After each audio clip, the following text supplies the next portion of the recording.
Let me start by sharing with you one of the most fascinating books that I have read. It was written by a marine biologist, but in a non-technical and easy to understand way. The title of the book is Words of the Lagoon. In this book, the author described in great detail the observations of the fishermen of Palau in Micronesia about the behavior of the fish in their waters and how they used this information to catch the fish. The interesting part for me is the knowledge possessed by the fishers about the time and place when certain species of fish congregate to spawn or lay their eggs. And it is about the time of the full moon and the new moon. This was documented at the time when scientists have little information about the phenomenon itself. This book was instrumental in developing in me a sense of respect and appreciation for the knowledge, skills, and experiences of fishers and the importance of their participation in fisheries management. The first project I worked with in fisheries involved putting into action this idea of community participation in fisheries management.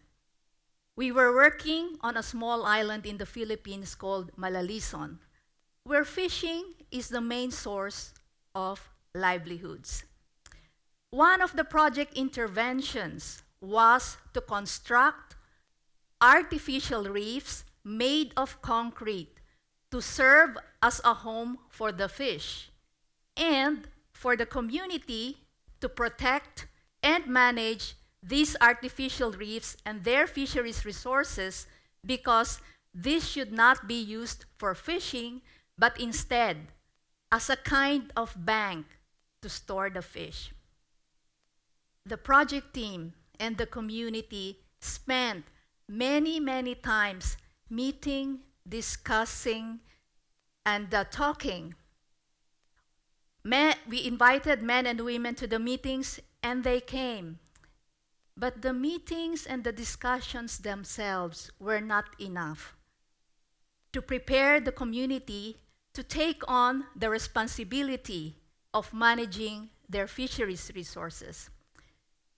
We were researchers, and we needed another kind of expertise, and this one on community organizing.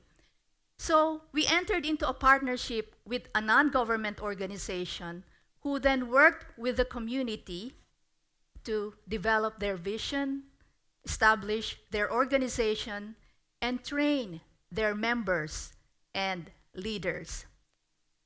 This experience taught me that putting into practice community participation in fisheries management requires investment in time, in resources, organization, facilitation skills, and partnership. In the 1980s, this idea of the community sharing the responsibility of fisheries management was being promoted by research and development projects and non-government organizations.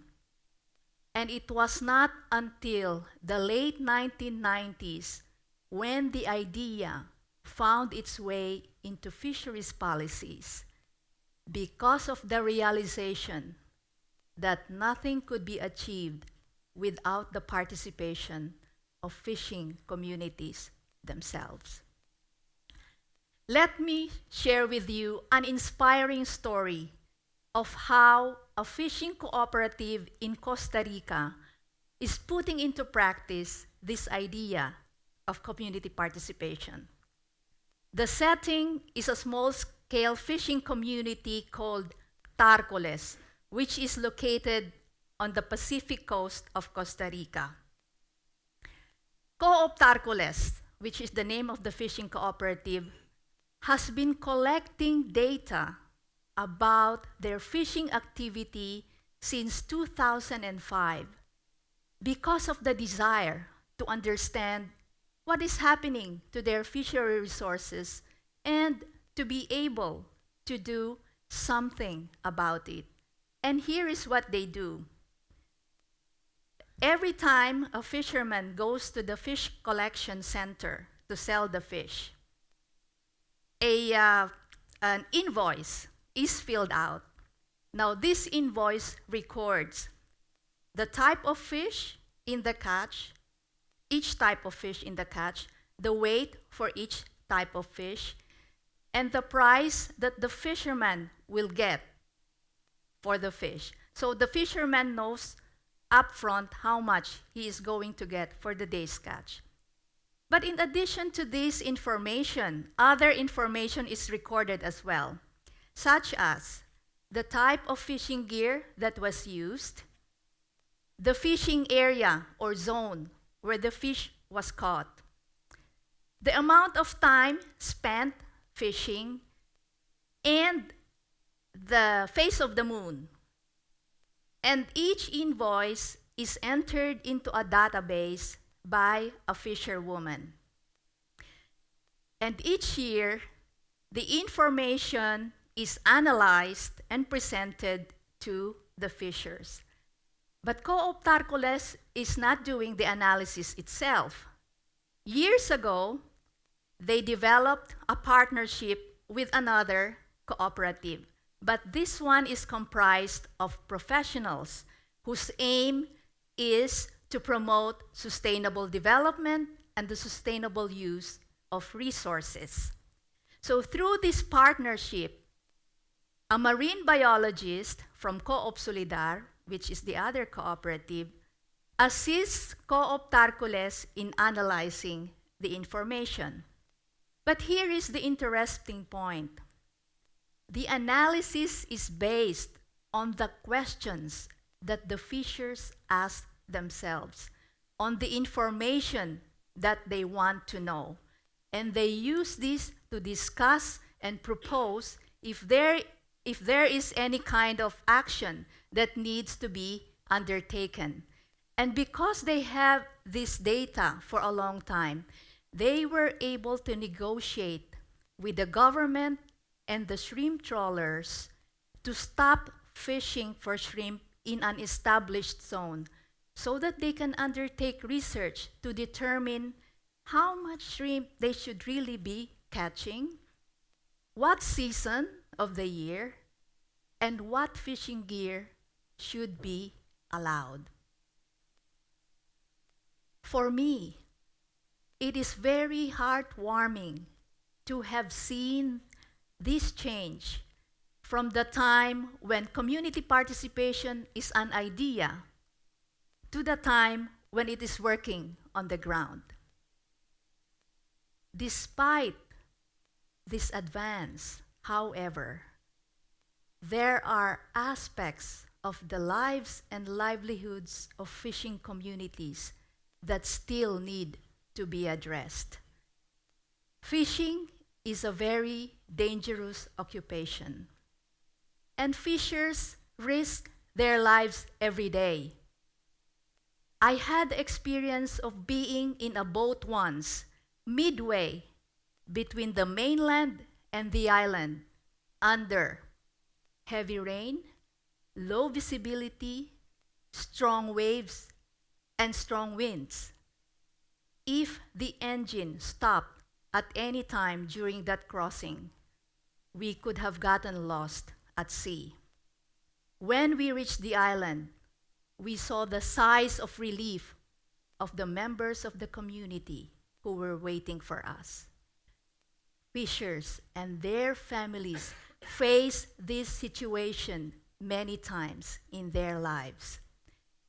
Fishing communities are located in areas that are prone to natural disasters.